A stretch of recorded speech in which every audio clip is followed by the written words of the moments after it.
और दोस्तों, आपका एक बार फिर स्वागत है मेरे यूट्यूब चैनल फसाने अजायब में। आइए सुनते हैं उषा प्रेमवदा द्वारा रचित उपन्यास अल्प विराम का अगला भाग, मेरी यानी डॉक्टर वंदना की आवाज़ में। मैं कुछ देर सोचती रही, फिर बोली, आप सही कह रहे हैं। अब मैं अकेले ही यात्रा करूंगी, जीवन यात्रा। अतीत का कोई बोझ कंधे पर नहीं उतार कर आकर चलना। वह पानी के गिलास में बर्फ के टुकड़ों को कुछ देर हिलाते रहे, फिर मंद मंद स्वर में बोले, आपको तो पता ही होगा कि मैं चाहता हूँ कि आपकी इस जीवन यात्रा में मैं आपके साथ रहूं। चाहता भर नहीं, यह मेरी उत्कट इच्छा है। पर अपनी खामियों से भी मैं पूरी तरह वाकिफ हूँ।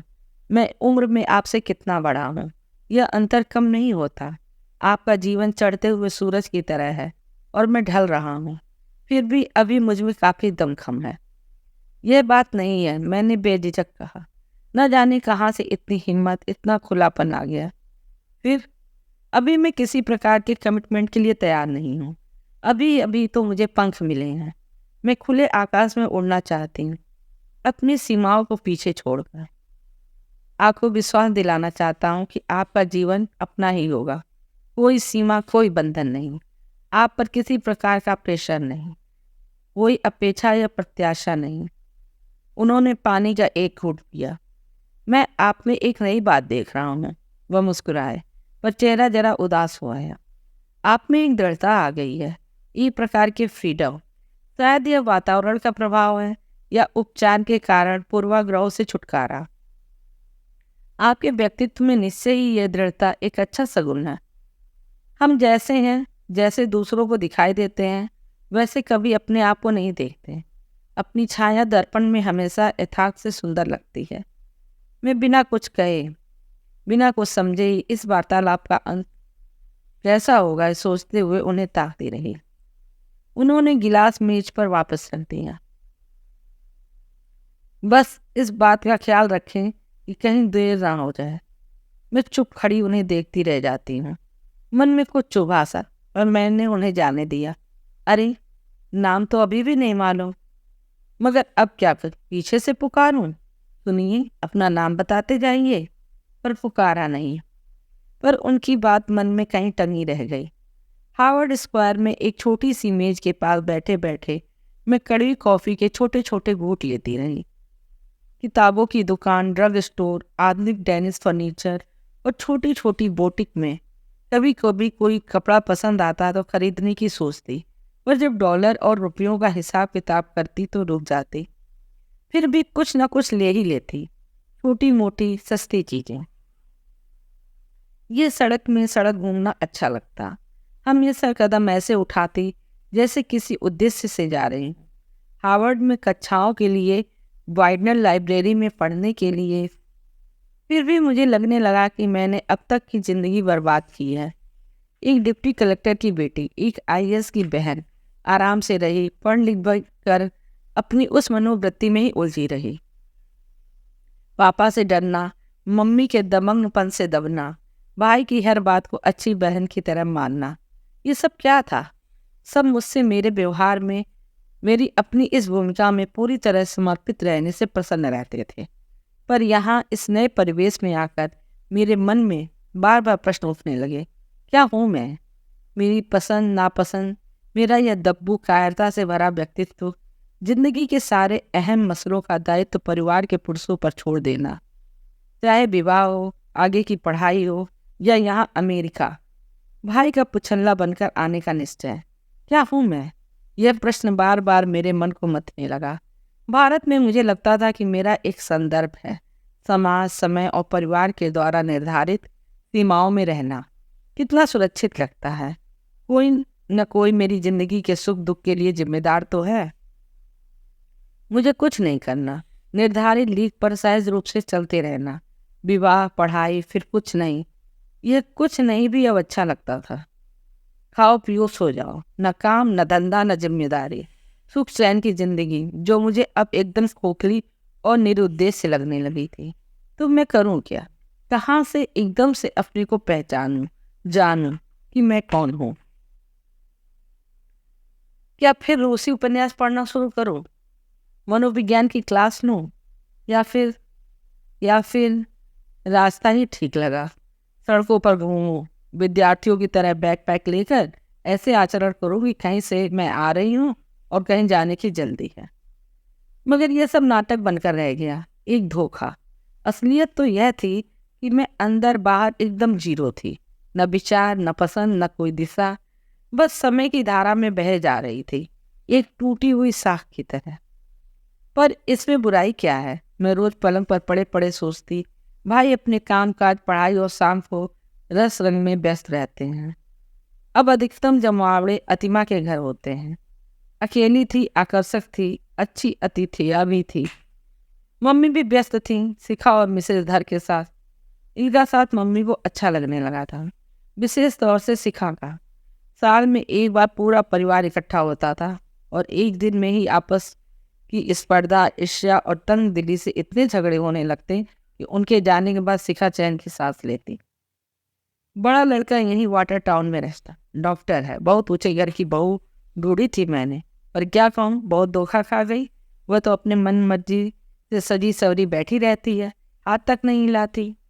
बेटा ही सब करता है, नाश्ता बनाए, चाय बनाए, बर्तनों की मशीन में लगाए, फिर अस्पताल जाए, वहाँ की टेंशन। घर आते वक्त कुछ खाने के लिए भी लेकर आता है।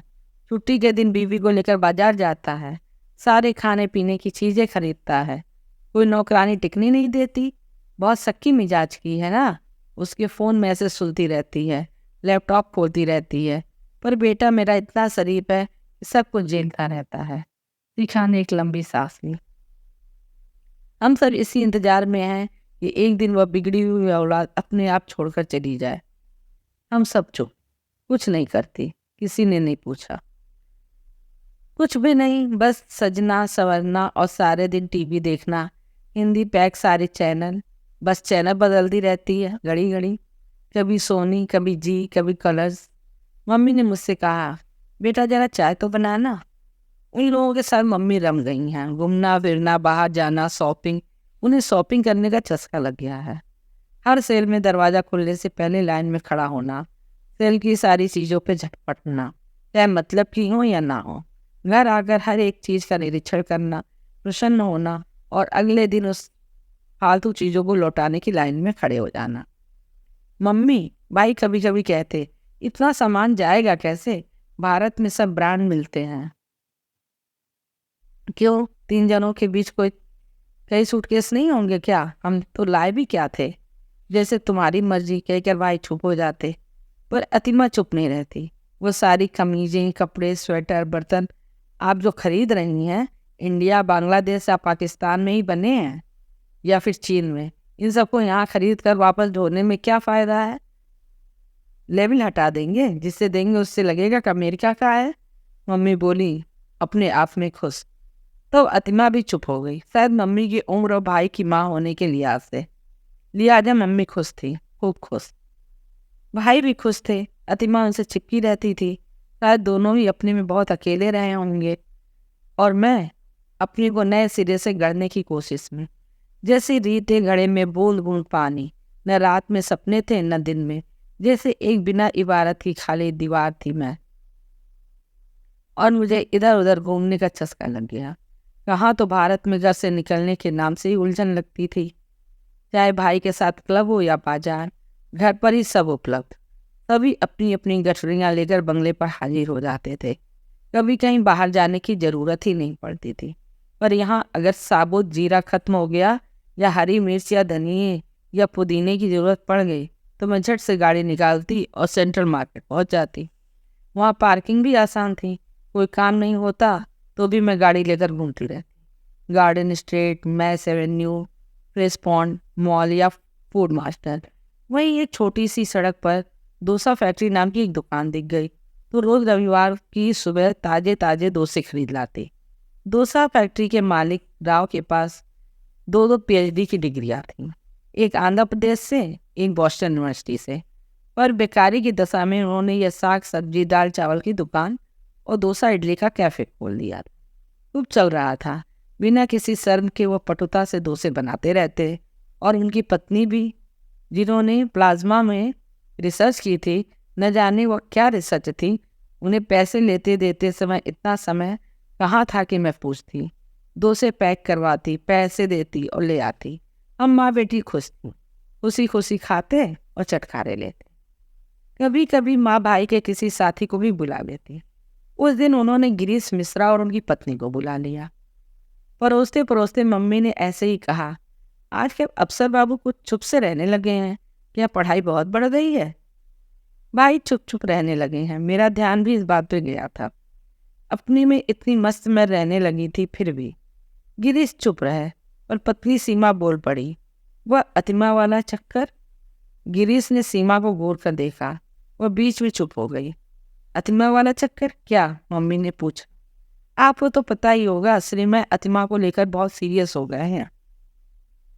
हाँ, कुछ जिक्र तो किया था। मैंने कहा जो तुम्हारी खुशी वह मेरी खुशी, पर सोच लो उसके 2 बेटियां हैं, पढ़ाना लिखाना शादी ब्याह सब तुम्हीं पर ही तो आकर पड़ेगा। मैं उन लोगों का मुंह ताकने लगी। ये सब कब हुआ? ये सब मुझे क्यों नहीं दिखा? मम्मी ने भी तो कुछ नहीं बताया। भाई और अतिमा? मैंने अनुभव किया कि ये बात मुझे अच्छी नहीं लग रही थी। अतिमा ने मना कर दिया, बोली कि हम भट्टाचार्य हैं और आप लोग सुनार। मैं चौक फोड़ी, सुनार? कौन? हम? मगर हम तो वर्मा हैं। वर्मा, सिंह, राय, यह तो कोई भी अपने नाम के आगे लगा सकता है। गिरीश ने पानी का घूंट लिया। यह चटनी बड़ी मजेदार है, मगर अतिमा को कैसे पता चला? मम्मी पूछने लगी। हमारे बैच में सबको पता था, आरक्षण के तहत स्वीकृत हुए थे ना श्रीमय बाबू, मगर उनकी पोजीशन बहुत अच्छी थी। मम्मी बोली। फिर भी सिलेक्शन में तो आसानी हुई ना। नाश्ता खत्म हुआ। गिरीश और सीमा मिश्रा ने बहुत बहुत धन्यवाद के साथ विदा ली। जूठी प्लेटों का अंबार मेज पर लगा रहा। यह सीमा भी, मम्मी चिड़चिड़ाती आवाज में बोली, खा पीकर डकारे लेके चली गई। प्लेटें धोना तो दूर, मेज से हटा भी तो सकती थी। जाने भी दो मम्मी। मैं प्लेटें खंगाल कर मशीन में रखने लगी। थोड़ी देर चुप्पी रही। हम दोनों ही अपने अपने विचारों में खोए रहे आएंगे कोई पूर्वज गहने गढ़ने वाले। अब तो पापा चाचा सभी पढ़ लिख कर ऊँची नौकरी करते हुए समाज में घुल मिल गए थे। अब ये जात पात कौन मानता है? मम्मी अपने आप कहने लगी। तुम्हारे नाना जी ने ही कहाँ मानी थी जात पात? अरमान था कि बेटी को अफसर से ब्याह है। तुम्हारे पापा डिप्टी कलेक्ट्री में आ गए, सुनकर गाड़ी निकलवाई, रुपयों की थैली निकाली, बंदूक वाला दरबान लेकर चल पड़े और सुबह होते होते ही दरवाजे पर पहुंच के टीका कर दिया। जब मेरी माँ ने पूछा कुल गोत्र का पता लगाए हो या ऐसे ही टीका करके आए हो, तो बोले सब कोई गोरे चिट्टे लंबे कद कामत के संपन्न परिवार के दिखते हैं, अपनी को बर्मा लिखते हैं, लड़का डिप्टी कलेक्ट्री में आ गया, और क्या चाहिए? तो माँ भी चुप हो गई। उन दिनों मर्दों की बात मान ली जाती थी। तब तुम्हें कब पता चला माँ? बहुत दिनों बाद, जब तुम्हारे दादाजी का अंतिम संस्कार होने आया। मुझे कोई फर्क नहीं पड़ा। मुझे ताज्जुब है कि अतिमा जैसी प्रगतिशील स्त्री ऐसा सोचती है। मैंने सब कुछ चुपचाप सुन लिया। चलो, सब कुछ अच्छे के लिए होता है। हमें भी तो अतिमा बिल्कुल पसंद नहीं थी। इतनी नकचड़ी, 2 लड़कियों की माँ। हमारा वंश तो खत्म ही हो जाता। अब कहाँ चल रहा है मम्मी? क्यों नहीं, अभी भी श्री की उम्र है। किसी कम उम्र की लड़की से ब्याह करे तो बस तो आगे चलेगा ही। मम्मी ने जम्हाई ली और जल्दी ही सो गई। और मैं फिर अपनी उन्हीं विचारों के व्यू में, क्या करूं, कैसे अपने में परिवर्तन लाऊं। अब मम्मी को देखकर मुझे लगने लगा कि किसी भी आयु में अपना कायाकल्प करना संभव है। सालों का दब्बूपन, निष्क्रियता, अनाम भय एक दिन में तो जा नहीं सकता। कोई जादू भरी जड़ी बूटी खाकर पहलवान की तरह जिंदगी के अखाड़े में कूद नहीं सकता, पर प्रयत्न तो किया ही जा सकता है। मैं सोच में रहती थी, क्या हूँ मैं? कैसे खोजूं, कैसे पहचानूं अपने को? क्या वो स्त्रियां भाग्यवान होती हैं जो पुरुष के आगे मेरे देवता, मेरे मालिक कहकर पूर्णता पा लेती हैं? नहीं, अब कहाँ है ऐसी स्त्रियां? ये तो मेरे मन का भ्रम है, क्योंकि मुझे अपने आप से आंखें मिलाने का साहस नहीं, न मुझ में इतनी समझ है कि अपने आप का विश्लेषण कर सकूं। आसपास देखती हूँ तो लगता है सारी दुनिया अपने में मगन है, अपनी ही राह में चली जा रही है। भूख, कंगाली, रोग, बेकारी, इन सब की किसी को फिक्र नहीं। अखबार में पढ़ती नहीं, न टेलीविजन देखने का शौक है, इसलिए देश विदेश में बाढ़, भूकंप, क्रांति, युद्ध सब की खबरों से अछूती रहती हूँ।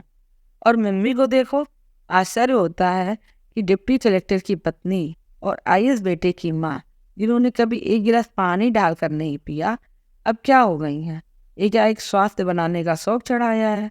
रोज सुबह सुबह सलवार फोड़ते और ट्रेनर जूते पहनकर वॉक पे निकल जाती हैं, और जब तक हम लोग उठते हैं वो 2 मील चलकर लौट भी आती हैं।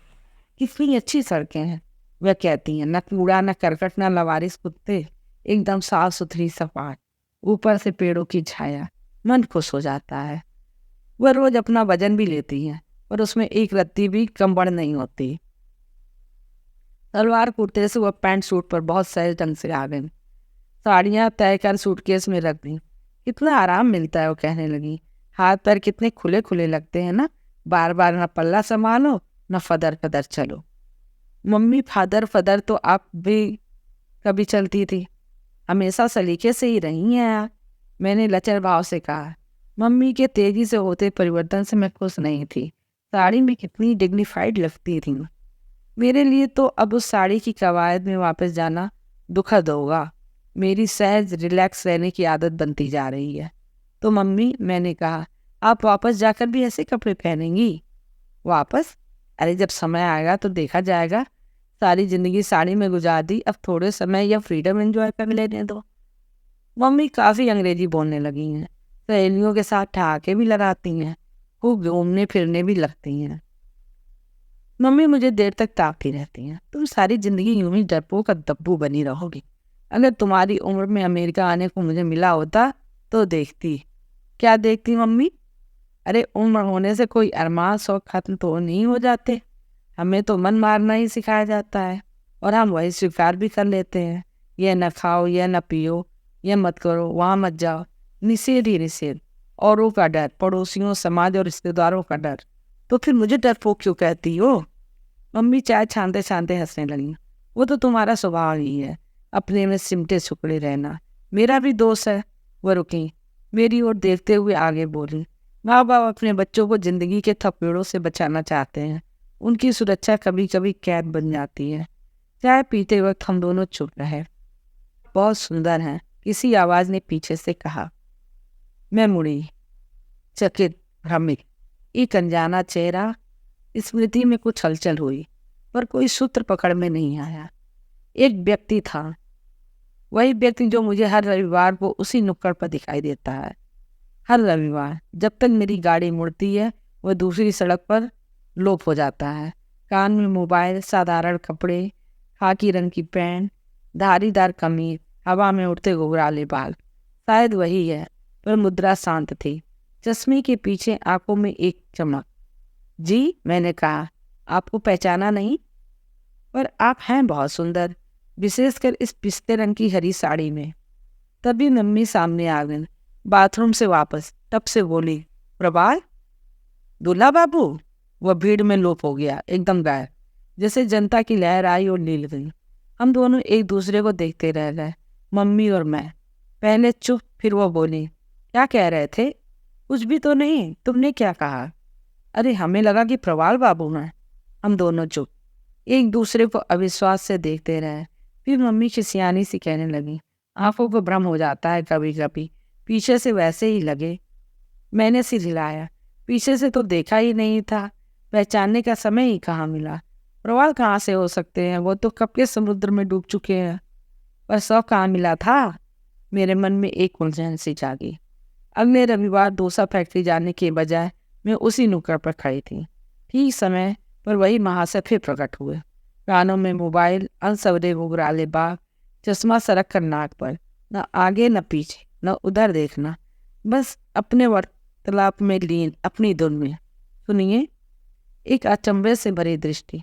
फिर उन्होंने मोबाइल कान से हटाया और उनके होठ हिले। आप कौन? आप प्रवाल हैं? मेरा स्वर ठंडा है, जैसे पूरी आशा है कि मुझे नकार में ही उत्तर मिलेगा। प्रवाल? प्रश्न टंगा रहा, अनुत्तरित, अधर में कंपित। अब हम दोनों एक दूसरे को देख रहे हैं। वो जाने की जल्दी में और मैं किसी जल्दी में नहीं हूँ। देखिए, किसी को भी राह चलते रोककर आप बेतुके सवाल कैसे पूछ सकती हैं? जैसे लोग अनजाने बिना पहचान वाले को बेतुके कॉम्प्लीमेंट दे सकते हैं। तब उस बौखलाए से बदमाश चेहरे पर से पर्दा गिर गया। एक मुस्कुराहट आई। आप अब भी इस समय भी सुंदर हैं। माफ कीजिए, जल्दी में हूँ। और 2-3 तेज कदम बढ़ाकर मोड़ पर गायब। ये सरासर मम्मी का ही दोष है। न जाने क्या इस आस की डोर पकड़े बैठी हैं। जो गया सो गया। फिर भी देखो, मम्मी कह रही हैं आए हुए दिन ही कितने हुए थे। यहाँ कौन जानता था, पता नहीं किस झगड़े टंटे में पड़ गए, लुढ़क गए समुद्र में। उनका ओवरकोट तो समुद्र से निकला, उसके अंदर की पॉकेट में सीलबंद कागज थे, पासपोर्ट, वीजा, घर का पता। उसी की बिना पर पुलिस ने करार कर दिया। डूब गया, केस बंद, तहकीकात खत्म। फिर कोई अता पता, नामो निशान नहीं। बॉडी मिलती तब तो शिनाख्त होती। वैसे कि शायद 7 साल लोग रहने पर कानूनी तौर पर मृत मान ही लिया जाता है। हम लोगों ने भी तो दिल पर पत्थर रखकर मान लिया। अगर जिंदा होते तो इतने सालों में कोई अता पता, कोई खोज खबर। मैंने धीरे से कहा, वो दिखे तो मानो न मानो पर वही है। तो आपने जब पुकारा तो कुछ कहा क्यों नहीं उन्होंने? मैंने ठीक सामने खड़े होकर पूछा। तब भी तो उन्होंने ठीक से जवाब नहीं दिया। मम्मी चुप। यहाँ की पुलिस बहुत बारीकी से छानबीन करती है, विदेशी विद्यार्थी का तो और भी।